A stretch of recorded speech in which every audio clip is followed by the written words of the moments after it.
螳螂捕蝉嘛，什么东西在后？其实中国在委内瑞拉是慢慢在插旗，他都没有讲一句话。委内瑞拉现在被美国制裁，所以他现在对于马杜罗的态度非常强硬，直接拦油轮。然后最重要的是什么？螳螂可能是美国啊，捕蝉是委内瑞拉，黄雀后面是俄罗斯，再后面一个是中国。委内瑞拉石油蕴藏量是多少桶？3000亿桶。是人类目前可知最大的油田蕴藏区，所以这个你说它没有中情局的角色在里面，我是怎么样都不相信。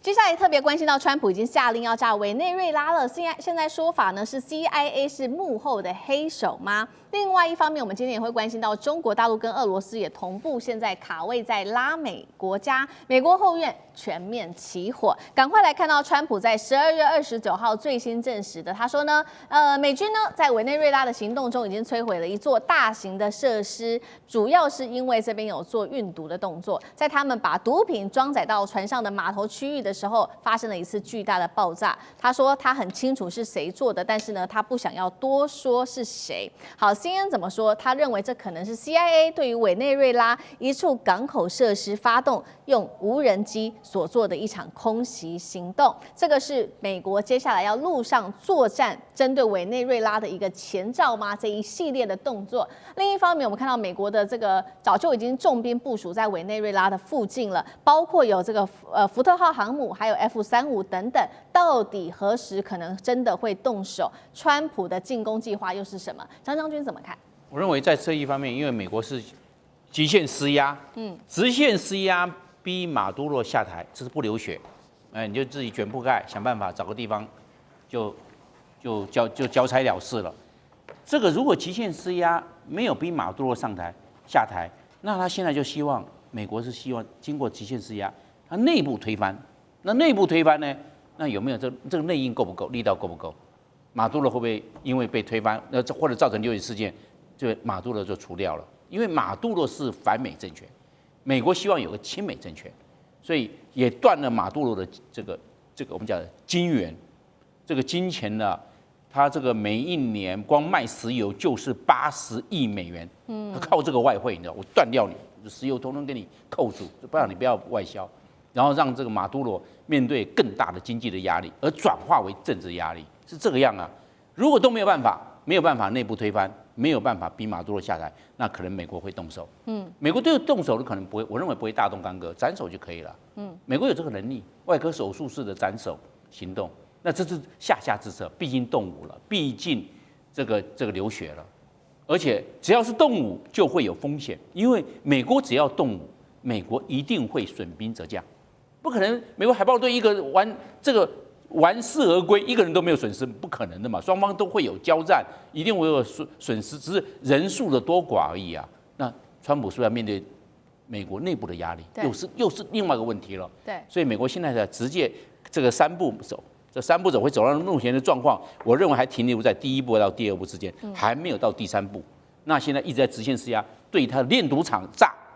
他感觉为什么不对军队炸呢？就炼毒厂啊，他没有对炸军事目标啊。那逼这个极限施压，看他的内应够不够。我认为到现在为止啊，因为马杜罗掌控了委内瑞拉的政权3年了，对，3年的话，各种的布局、布阵、布势都差不多了，所以他是牢控住的。所以真正要这个不流血，让马杜罗下台，这个难度还是蛮高的。所以都拖了4个多月，还有这个状况吗？还是没有办法解决啊，所以我认为这个状况，我认为还有待观察，因为，美国还有多少的要愿意付多大的风险跟多少的代价，这是美国去估量的。美国可不可以达成这个任务，就会达成他的这个目标？我认为目标不是问题，是要付出多大的风险跟代价，这是美国去估量的问题。好，现阶段为主，这个美国还是持续的做极限的施压。那针对于这一场行动，也有在解读说，到底是 CIA 做的，还是美国的特种部队所做的？那今天川普这个动作到底有没有正当性？因为他说是弃毒行动嘛，还是有没有侵犯主权的问题？像这些问题又怎么看？如果还从另外一个角度，美国对委内瑞拉要什么？2个，要石油，制造石油的控制权；第2个，要它的中南美洲的后门当中，它要能够把握。真正的核心是这些东西啦，就 CIA 弃毒，这些都是门面的部分说法。但如果刚刚将军所提到的，但已经4个多月了，以美国这么强大的军力，航空母舰都到那里，还不止1艘，那到底他忌讳什么？为什么不打？都大家在看的。我自己认为是主要2个。第一个就是前面刚刚讲，其实美国在衡量这个代价当中来讲，其实还是有所犹豫。对，因为最重要犹豫什么？如果美国是我把你攻打下来的部分就变成我的领土，那也倒罢了。美国就是一个讨厌治理的人，他只要好处，他只要把我不要人换到我要的人。可是你现在熊熊的把现在委内瑞拉的部分整个领导班子拿掉之后，可能人家一乱了，他其实石油也不见得拿得到。我觉得这第一个就是他那个东西很难搞，第二个部分还是来在于背后中国的力量跟俄罗斯的力量，军事同盟到什么样的地步？而且里头的很多石油事实上是中国大陆的国企投资的，也就是说中国大陆到现在对委内瑞拉并没有发布撤侨计划，就比方说这个情势，中国还是看在眼底。各位一定要注意哦，这个当中有个潜在的这个国际的部分的拔河或国际的这个部分拉扯。我举个例子，巴拿马运河，今年年初的时候不是说拿回来要出兵等等，到现在呢？巴拿马也说我会配合美国，1年了下去了，李嘉诚的党还没卖掉啊。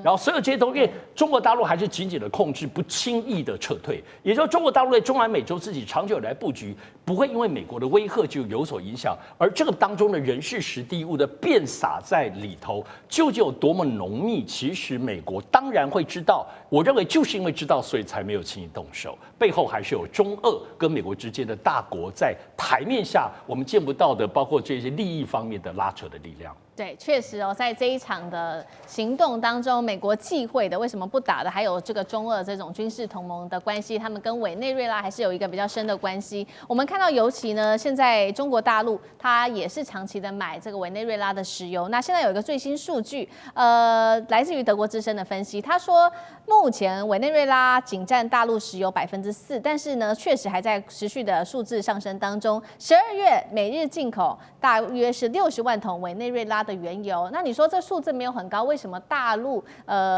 为什么这么在意这个地方？主要就是因为有3个战略意义。第一个就是强化大陆的能源自主，也就是不会再被西方持续的制裁卡脖子。另一方面，也可以在美国的后院持续的卡位。那同一时间，刚刚提到的另外一个国家俄罗斯，对于委内瑞拉来说也是非常重要的，它是委内瑞拉最大的武器供应国。学者这样分析，委内瑞拉危机是自古巴危机以来，美国首次被迫在拉美事务当中直接跟俄罗斯来做协商，所以这一次的军事行动反而替大陆制造了独占委内瑞拉石油的一个机会吗？委内瑞拉是否成为这个普丁手中的活棋？因为它可以趁此来包括分散美国的战略重心，来制衡川普。怎么解读，干哥？没有，我跟你讲，螳螂捕蝉嘛，什么东西在后？很简单，今天我跟你讲，委内瑞拉现在被美国制裁，对不对？但是美国还是认为说，在外交上面是不是要跟俄罗斯谈一下？那你就会觉得说，美国第一次要，也不说低头啦，第一次要说，老哥，我们看一下这个都是你在扶持的，为什么？2013年老总统查韦斯去世之后，有一个瓜伊多，美国支持的，在国会大选临时大选中得胜了，美国要支持他的胜，可是后来马杜罗强势介入。马杜罗老实讲，那个时候马杜罗上来的时候，我跟你讲，美国人就很讨厌他了，不是川普讨厌他而已。所以川普是这个多年的仗做一次报，但是川普想得更远，你知道为什么吗？我刚才讲螳螂可能是美国捕蝉捕蝉是委内瑞拉，黄雀后面是一个什么俄罗斯，再后面一个是中国。为什么？我们现在已经大家都知道了，讲了很多次了。委内瑞拉石油蕴藏量是多少桶？大家知道吧？3000亿桶是人类目前可知最大的油田蕴藏区。你把北海布伦特拿来比都可以，你把南极还不知道拿来比都可以。目前已知道的最大石油蕴藏是在南美的委内瑞拉，3000亿桶。中国当然要赶快，现在我跟你讲，中国现在赶快把什么那个通信还有那个通讯器材、家电器材都卖给委内瑞拉。所以其实中国在委内瑞拉是很近的，他都没有讲一句话，慢慢在插旗。然后最重要的是什么？最重要的是你今天如果说你委内瑞拉，它现在已经变成美国的眼中钉，对不对？重要的是在委内瑞拉跟圭亚那的这2个国土的交界边缘发现了新的油藏。我跟你讲，这个油藏一定要美国来控制，不可能再让委内瑞拉你自己控制。所以他现在对于马杜罗的态度非常强硬。我跟你讲，没得讲，你只有下台。你不下台的话，我跟你讲，现在不是只有打死毒枭而已，我连邮轮都会拦下来。为什么？邮轮拦下来就是你的经济命脉，因为你的石油公司在我们美国运作已经被我冻结资产了，现在我直接拦邮轮，所以这个你说它没有中情局的角色在里面，我是怎么样都不相信。快要70年前，1962年的古巴飞弹危机发生的时候，美国那个失败的行动——猪猡湾入侵事件，谁主导？就中情局主导的啊！中情局训练古巴人怎么样去打你们的卡斯楚，结果一败涂地。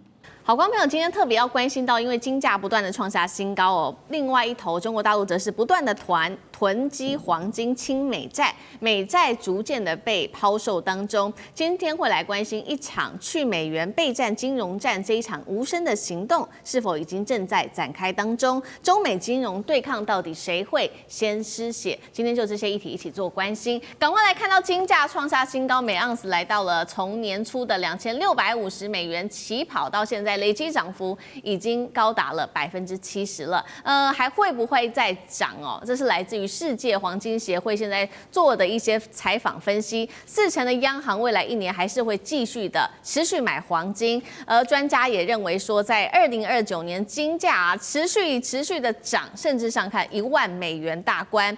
这个是华尔街见闻特别做的分析。现在呢，黄金总市值已经高达31兆美元了，是科技巨擘辉达的7倍。哪一个国家现在疯狂的买黄金呢？答案就是中国大陆。赶快来看到中国大陆的央行已经连续13个月增持黄金了，累积涨幅到现在其实已经超过了70%了。这当中呢，它持续的这个买黄金哦，那总储备已经达到了7412万盎司，创下新高。光是11月份，就像俄罗斯进口黄金高达了9.6亿美元，数字同样创下了新高。好，赶快来看到另外一边呢，除了买黄金，大陆则是在马不停蹄的清空自己的美债。现在呢，可以看到来最新数字，10月份的美债持有量已经降到6887亿美元了，也是从金融海啸2008年以来最低的一个数字了。媒体特别也传出了市场现在报道说，在中美对抗，还有现在关税战等等金融制裁不确定因素之下，习近平针对了黄金跟美债，他有他的盘算。媒体特别报道他做了些什么事情，包括传出他下令抛售了500亿美元的公债，7000多亿美元的美债，他说接下来剩下的这些美债，他也要逐步的把它渐渐的出清掉。另外，针对黄金的部分，本来呢是放在纽约分行的2000多吨的黄金，也偷偷的慢慢运回北京了，跟上海的金库来做储放。好，所以节目一开始我们要特别来关心，这边传出的媒体报道，习近平持续的抛售美债，把黄金默默运回国内，代表中美这一场金融对抗赛已经做好了最坏的打算了吗？一场去美元化备战金融战的无声行动，难道已经正式的开打？厉将军怎么看？我觉得确实是如此哈。这个美元来讲的话，在俄乌开战之后，我们看到的是美国以及北约各个国家联合起来将俄罗斯实施金融制裁，甚至于将它踢出 SWIFT。我这边要讲一个我个人的经验，我今年年初的时候到俄罗斯去旅行的时候，那时候带了美金你这个进入俄罗斯之前，你就要将它换成卢布。那当然每个国家都可以用美金来交易，用美金来购物，但是俄罗斯除外。你拿了美金到他们的一般的市场或者是这个礼品店来讲的话，是不能使用的，你还一定要用卢布。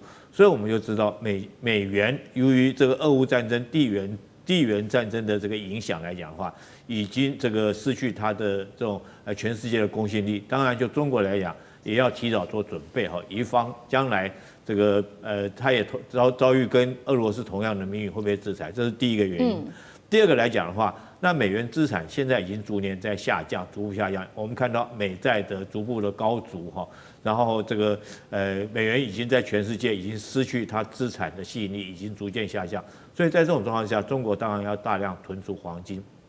我觉得第三个原因是中美的贸易战现在开打正在激烈。我们知道，中国如果说趁这个机会，必须要调整自己的经济的这种结构减少对美国市场的依赖，然后因此才不会陷入所谓的美元陷阱。当然，中国利用在这次刚好这个黄金大涨的这个机会来讲的话，它大量的抓住这个机会这个以黄金来作为支撑。作为它金融体系的一个支撑，大量的囤积黄金。那我们看到，从今年2025年今年来讲的话，它黄金增持，光11月份它就增持了3万盎司这总储备已经到了7412万盎司这个光这一年来讲的话，它就增加从它整个总储备从原来黄金只占3%。已经提升到9%。当然，这为什么中国有这么机会买这么多？我觉得也是中国走大运的时候了。因为俄乌开战俄罗斯现在来讲的话，他自己本身这个被美国制裁嘛，他打仗需要钱，所以在这种状况之下，他除了卖原油，卖原油可能还不够，很多国家不买他的原油，被西方国家抵制制裁，所以他除了原油，大概只有中国或印度要买。那他打仗要钱呢？他钱从哪里来？我觉得就是卖他自己库存的黄金。那他卖他库存黄金，中国刚好这个时候当一个接盘侠愿意接手。所以说一个需要钱，刚好就卖黄金。那中国来讲，利用这个机会，刚好大量的存储黄金。但是我们要特别注意到，中国存储这些黄金，减持美债，是不是跟美国除了说是在经贸上面做好这种风险管控之外，那会不会未来来讲的话？如果说万一中美一旦开战来讲的话，中国也有这种底气，不会因此而被美国卡脖子、掐住手腕。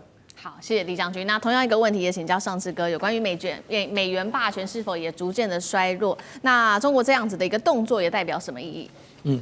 首先我们看，真的是黄金虽然已经涨了这2年多但是真的是到2025年今年才大家特别感受到整个黄金产生了一个全新的绝对价值。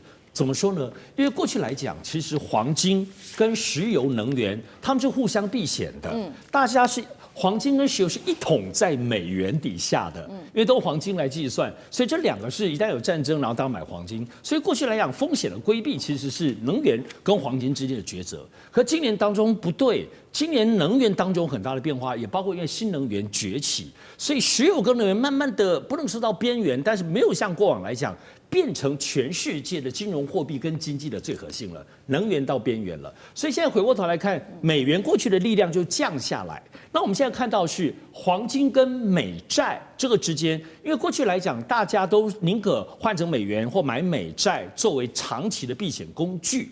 但是现在看起来，美债本身出现风险，所以呢，这一波以中国为主当中大量购买黄金，而且不止中国央行，还有很多国家央行。简单讲说，这个部分的全世界的所有对于风险规避的结构，在今年已经彻底改变，而且成为一个新的定案，就是黄金有黄金的系统，美债有美债的系统，当然包括美元。但这里头核心还是在于美国整个国家的势力的股汇。股债汇，也就美股、美债，包括美元汇率当中，这3个当中，今年有很大的动荡。大家都知道，美债现在当中，美国自己本身债务一大堆，它的美债不值钱，大家怕得半死。美元也被看穿了，你就一直印、一直印、一直 QE、一直宽松，到处都是美元，大家要买你美元，再买美元都笨蛋了。但现在美股还是很强势而且我就讲，全世界的部分的资金，包括连中国的资金，都还是在美国华尔街股市非常巨大，资金成为一个巨大的护城河。我这样形容，我们在看现在美国当中跟中国这些资本势力，我都形容是中国是青龙，美国是金龙。青龙是很努力民族意识就我们传统中国思考龙，可是美国这金龙你不能小看，因为全世界的货币的能力跟能量变成它的巨大的护城河，所以2方，一个是劳工跟各方面的努力，一个是资本跟很懂得用科技，这2个力量的抗争，其实现在也体现在美金跟现在美债的2大系统里头。当然，现在大家买美金，开始买黄金，最重要的部分其实就是要避险。整个美国的整体的状况，那黄金的部分就是一方面要避险，二方面现在央行在买，流动性的这种增持能力很强，而且现在预估到明年黄金会涨，为什么呢？因为都已经知道明年全世界40%以上的央行还会继续买黄金，而且他们 hold 住黄金不会乱卖，也就是它不会轻易的下跌那最后我要讲的部分还是这里头体现一个全世界趋势，首先去中心化，美元或美国的势力不再是核心了，包括有新的势力。第二个，以中国为主的力量的崛起，经济势力的崛起，不会依赖美元，当然依赖别的，现在就是扣紧黄金，以及当然拥有黄金，最后是要货币战。当最后无论是台海战争或任何的部分原因，大家要经济对抗的时候，一个也许手握美元美债，当然一个手上有黄金。好。所以我们持续看到这一场中美之间的金融对抗赛哦，中国大陆手握黄金，那它现在也的方法也越来越多了。其实除了持续购买黄金之外呢，它现在也自己开挖更多的这个金矿哦。最新消息我们来看到2个地方在挖金矿，第一个地点就在辽宁，发现了有一个1444吨超大型的金矿，大到说这个是1949年以来最大的。那根据统计，总价值呢达到了1930亿美元，换算新台币6兆元哦，是中国目前发现最大的金矿。另外一个，第2个，我们来看到是山东莱州这个地方发现中国大陆唯一亚洲最大的，这个是海底巨型金矿，累计探明金3900多吨，已经占全国的26%了。包括它的金的储量跟它的产量都是全国最多的。另外来看到美国了，持续确实他们还是仍然看好黄金，预估高盛哦说这个2026年底会升到4900美元，摩根大通更是喊到了5000美元大关。川普认为说，这一波的这个黄金利多都是他造就的，所以他说，川普经济黄金时代正在全速前进。但是呢，专家就打脸他说，你确实现在看得起来黄金一直涨，但是都是只是分配给富人而已。目前美国经济10%的富人，光是2025年上半年花费20兆美元，换算新台币600兆。说这个已经这样子的一个10%的富人花费的总额是已经超过了90%美国的人口总和。怎么看两边的财富分配状况？张将军，我认为美国的财富分配是恶化的，因为90%的人是拿到不到10%，因为那个最顶端的10%拿到的是90%。你看这种贫富差距是不是非常的恶化？我认为美国的最重要是它产业结构的问题，因为美国的制造业萎缩，美国的制造业在美国国内它的 GDP 的占比只有11%是制造业，其他都是金融啊、保险啊，还有我们所说的股票、债汇市都这个，那这个占了89%。你看看这个，那制造业大家所要知道的，真正有竞争力的是制造业，我制造这些东西是品相你要的，而不是金融、保险、衍生性的商品。那中国大陆的制造业占全世界的占比31.6%，够不够？够高了吧？是美国的将近美国的2倍，所以中国大陆是赢在制造业。那将来我认为是制造业决定这个整个的贸易，它贸易的实力是在制造业，那其他的这个衍生性的商品，那只是一些金融游戏而已。那第二个，我认为美国的问题出在哪里？美国的问题出在它的人力成本太高，它做出来的东西就是贵，那贵怎么外销？同样的东西，我们讲的经常很喜欢大家提到大疆无人机，但我就为什么要买中国的大陆大疆无人机？因为便宜啊，那就是便宜。那同样的规格、同样的标准、同样的水准，中国大陆就是只有美国的价格的1/3。你看这个就有竞争力，对，价格就是竞争力嘛。然后另外我们来看美国，它这个近年的贸易的状况，美国的每一年的贸易逆差就是买太多东西了，1兆美元。今年最低是9月份，因为现在是12月。今年最低的美国的贸易逆差单月9月份单月528亿美元，最低都还有贸易逆差528亿单月。你说不知道？美国还是没有办法，它关税战、这个贸易战弄下来，美国还是没有办法改弦更张哦。这个状况还没有办法逆转哦。所以我认为它的人力成本太高，还有贸易逆差太大，这结构想要短时间翻转是没有办法。但是美国存了这几十年的钱。所以一下以美元为这个主要的货币，还是没办法改。所以我认为长期来看的话，美国慢慢衰退，中国大陆慢慢崛起，但是这要时间，中国大陆才能够迎头赶上。还有一个，美国的国债38兆美元，对，那明年我判断明年的现在的时间就是年底，2026年年底可能破40兆。那这个包袱到现在为止，川普上任已经快1年了，没有办法改。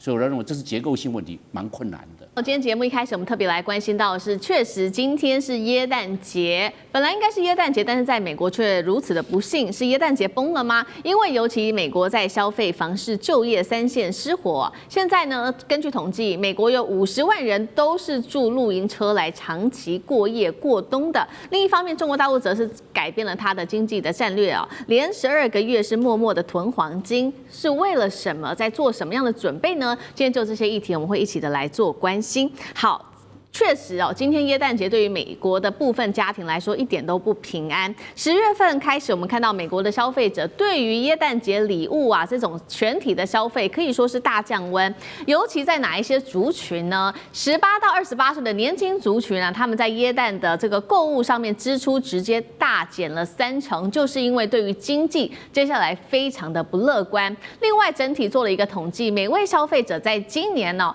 光是圣诞节的支出就已经较去年同期暴减了1552美元的一个金额。那尤其现在更是受到川普关税战的影响。我们看到耶诞的商品，因为要课了这个进口的关税之后，所以呢，它的这个进口量，耶诞商品进口量年减幅高达了25%。尤其这个最热门商品，也就是最有象征意义的圣诞树哦，中国大型人造耶诞树现在价格进口到美国高达了500美元，换算新台币，一棵树竟然要1.5万元呐！美国当地制造的耶诞树的价格更是中国大陆制造的达到了3倍。好东西都是变得这么的贵。今年美国的耶诞节很不一样哦，因为面临到一个很现实的通膨问题，所以呢，大家竟然开始掀起了新风潮。改买2手的礼物来当耶诞礼物，2手玩具、2手珠宝，甚至2手的精品，成为今年耶诞节的新风潮。所以，我们来看到这一家是美国的2手零售商啊，他就说，光是过去3个月，我们现在销售额竟然不减反增啊，一口气暴增了，大约达到了10%。还有呢，这位是住在洛杉矶的36岁的女子哦，她这样说，她说，今年呢，我还是想要耶诞节的时候买精品给我的母亲，于是呢，我就去了2手商店买一个Coach的2手包包给她，价格是125美元，一定得买2手的，因为新包实在是太贵了，买不下手啊。所以今年耶诞节，美国人省着过，到底是短期的通膨压力，还是现在中产阶级结构性面临消费降级？岳老师怎么看？我觉得这里面有一个观念了，省着过是我从来没有想到美国人的生活会有省着过的概念。美国人基本上的话呢，连冷气一开，整栋大楼啊，他坐中间一层，美国人都是大浪费啊，这个是大家都知道的事情。但是这里面的话讲的问题非常有趣哦，我跟大家分析一下哈。其实讲起来，你刚刚讲到那个2手的 Coach 啊，我对精品的懂一点，在欧洲待的久啊，这个 Coach 算是精品当中最便宜的啦，大概已经最好的 Coach 大概就是就不得了了，大概就是300-400块美金了，这个大概就可以买了新的。所以为什么连 Coach 都要买2手？这个表示美国确实是面临了很大的经济的问题。美国经济问题的话呢，分成3项。我要纠正大家一个观念大家都知道在美国赚钱是很难的。美国人想赚美国人钱，中国人到美国的话呢，原来我们只听过成功的故事，什么黄仁勋啦，或者张忠谋什么的。胡扯八道！我跟你讲，在美国的生活非常困难。大家不信的话呢，到纽约看看法拉盛那边的中国人是怎么样求生存的因为赚钱是不容易的。这也是为什么美国人非常小气。第二个，关税的目的是什么呢？关税的目的就是说把人家东西弄得很贵那么这个自然就有通货膨胀。通货膨胀没有短期的，通货膨胀就是价格的。但是大家要了解这个关税是依照川普来的，太突然了。美国人是不存钱的，你要了解美国人的理解是认为说是富豪就是能够欠人家钱的，到银行贷款。所以美国人话呢，打完拳击就是那种超级几百万、几千万的别墅住子就是因为人家会贷款给你，表示你未来有前途。所以美国基本上欠钱的。那另外的话呢，我必须要强调一件事情你可以看到说那个圣诞树为什么卖到15000台币？事实上以前的话呢，我觉得圣诞树大概150就差不多，为什么差100倍呢？原因就是那是美国制造的，是任何的 Made in USA， 你算美国人的成本、美国人交通运输以及美国人临时在这边的投资，这一切都是虚伪的经济。经济最重要的就是自由，自由其实就是透明，货畅其流，人尽其才所产生这个结果。美国现在一般人面对的生活的困境，我告诉大家一件事情，这个只是刚开始而已，这只是川普上台后的第一个圣诞节，接下来还有好几个都会按照这种情况来发展的。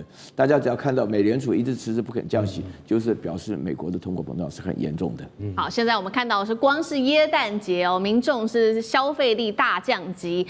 不仅仅现在是整个耶诞节，我们来看到，如果宏观一下美国现在整体的经济状况，我们从3个方面来做解读，其实也不乐观。第一个就是有关于房市在翻车，第2个是人民住不起房子，现在往车子里面露营车住露营车的数量竟然暴增。第3个就是就业持续的走衰。好，我们先来看到刚刚讲的第一个，房市不景气，房市翻车，经济火车头。尤其现在呢，我们看到这个调查显示，10月份全美53%的房市估值都在下跌。包括了哪一些地方是重灾区呢？现在预估看起来整体是落在美国的西南部还有南部地区。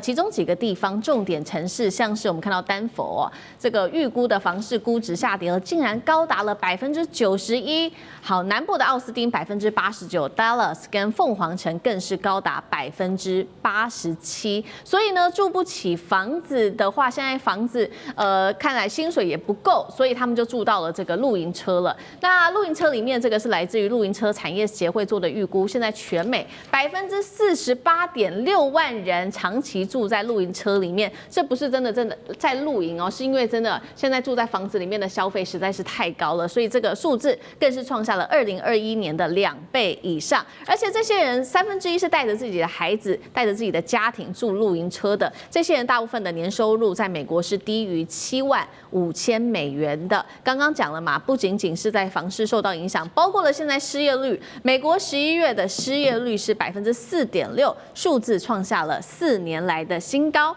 好，这是美国的部分。那另外一方面，中国大陆呢，我们来看到它也在持续的调整它在经济上面的战略，这一回进行的叫做去美化战略。光是统计到10月底，我们看到中国大陆黄金储备7400多万盎司已经连续12个月都是增持黄金的，采用的方式是低量多次，慢慢的买进。10月黄金价格一度冲上了$4294。请教干哥怎么看？中国持续买黄金去美元化，会是在为下一轮的金融动荡做提前卡位吗？为什么大陆要一直买黄金？它的策略是什么？到10月底中国黄金储备量达到7409万盎司那这是什么概念？我告诉各位，就是大约等值于3000亿美金的黄金储备。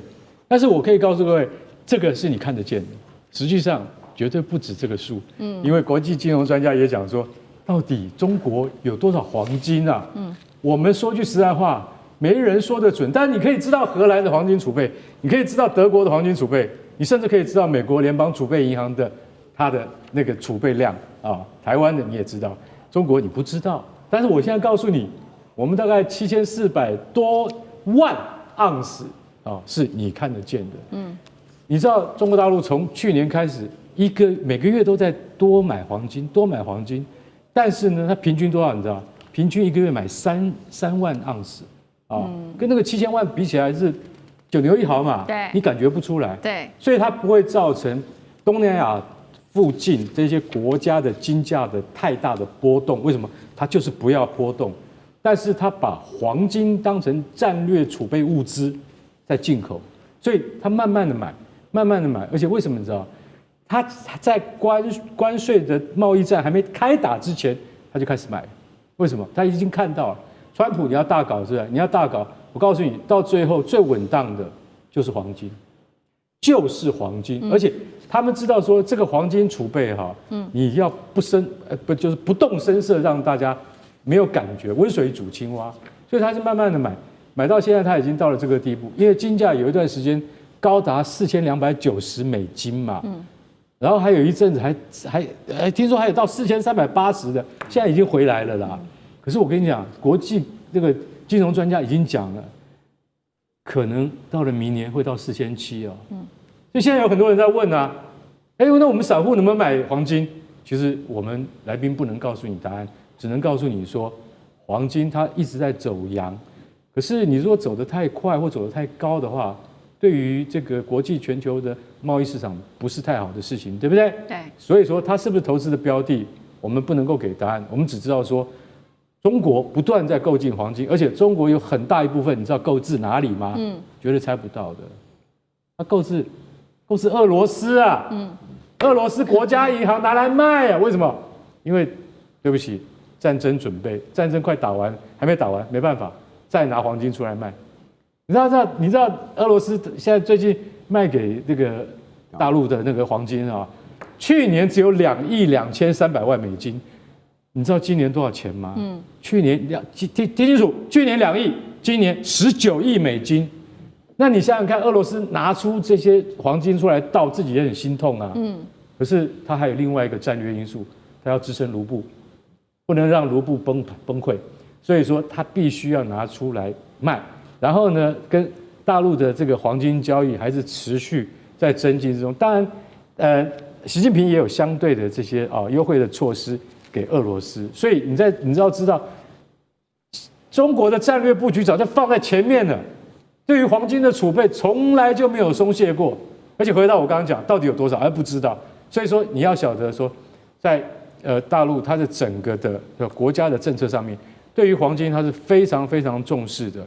而且它不会因为通货膨胀，或者因为国际的经济局势走衰，它就没有可以支撑的稳定器。黄金就是最好的一个商品。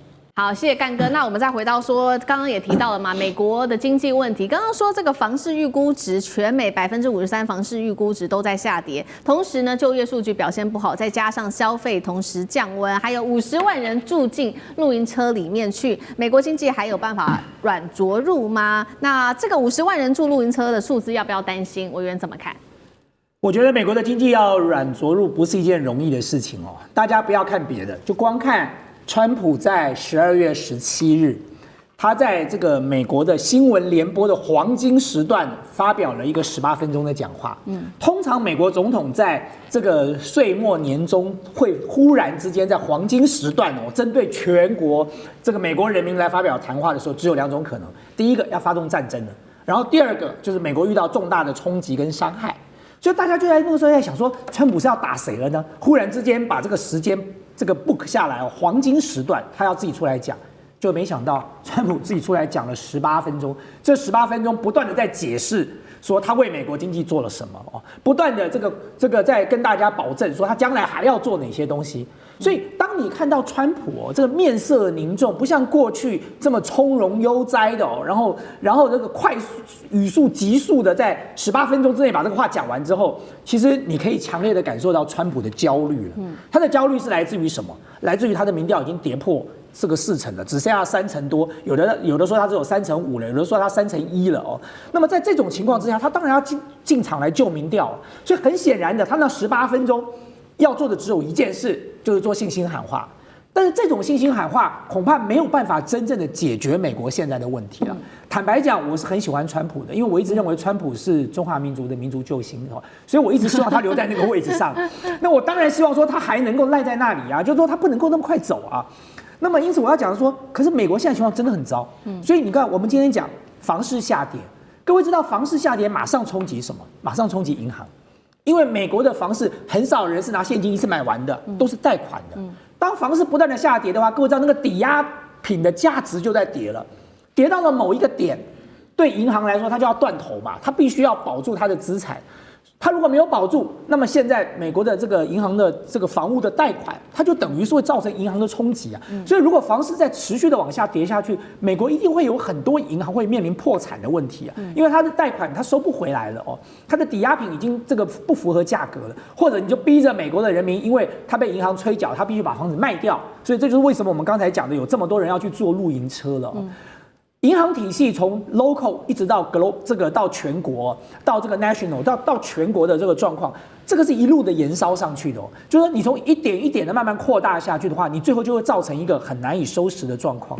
那第二个我们讲的是就业，失业率美国现在在上升，一点都不意外的原因，是因为 AI 时代来临了，所以整个的产业结构，所有的这个人力配置都开始重新调整。不只是传统产业，因为受到了 AI 的冲击开始裁员。我说过，连高科技产业裁人都没有手软哦。对，美国的5大 AI 巨头都在裁。Microsoft 的裁了上万人，这个 Amazon 要裁3万人，现在裁了快15000人了，每一家都在裁。他裁了状况就是造成说，如果连高科技都在裁，传统产业也在裁，那当然美国的失业率会一直不断的上升啊。不要讲别的，光讲我们自己数字王国这家电影视觉特效公司，我最近就拍板说我们要裁全美，我们要裁30%到40%的人，因为 AI 的出现之后，对每个产业都造成了冲击。我的人力需求没有这么高了，我不要负担这么重的人力成本的，所以失业率要下降很难了哦。那再来，你 CPI 就是通货膨胀开始不断的往上升。我们刚才看到了这个新闻的数据说，买一个2手的 Coach 包包要$125，$125我都快要吓死了。就是如果有去过美国的朋友就知道说 ，Coach 在美国的 Outlet 其实不是一个很贵的品牌哦，所以呢，我们台湾的观光客到 Coach 都是扫货的嘛，大概来就开始扫。日本这个观光客早期最喜欢 Coach， 就一去就是整个都把它扫走了嘛。当然，你现在还有一些什么 Michael Kors 啊，什么各式各样的品牌，但是 Coach 基本上它的价格没有那么高，一个2手的东西要卖到125，那真的是非常惊人的天价了。但是重点不是这个，它不是奢侈品的问题，它的民生必需品，它的价格也在涨啊。所以各位知道，就是说对一个国家来说，当你的失业率上升，当你的 CPI 也在上升，你就是被判了双重的这个夹杀了，死刑了。就是对美国的 Fed 来讲，它通常要不要升息，它就是看这2个数字嘛，失业率跟 CPI。如果失业率上升了，代表经济量能不够，它必须要释出更多的资金到市场上来。如果 CPI 太高了，通货膨胀起来，代表市场的资金太多，它必须要把钱抽回来。但是如果这2个都上升的时候呢，它就两难了。我究竟应该放钱还是不该放钱呢？那如果再加上房市开始下跌，银行头寸越来越紧，那我不得不被逼的再放更多的资金。所以你看到联准会最近宣告什么？他宣告美国接下来还要再升息，这个降息1码，等于是再降1码，再放钱进市场。同时 ，Fed 准备要去买400亿美元的短期公债。各位知道，对这个联准会来讲，他去买短期公债代表什么？他拿什么买？他当然拿美金买，所以代表说他又在投400亿美金到市场里了。所以这个市场已经通货膨胀了，钱已经太多了。然后你现在再降息、再投钱，那你这个通货膨胀就一发不可收拾了。所以我要讲的说，对美国来说，它要软着陆，恐怕真的不是一件容易的事情哦。那么当然还是回到我先前讲的啦，我是希望川普能够顶得过去啊，因为他毕竟还有1-2年的时间，就是中华民族的伟大复兴大业还没有完成啊，所以川普同志要继续努力啊。地缘政治、美中之争、战略价值、强权崛起、小国生存。现在与未来，洞悉事件走向，掌握世界脉动，全球观点尽在环球大战线。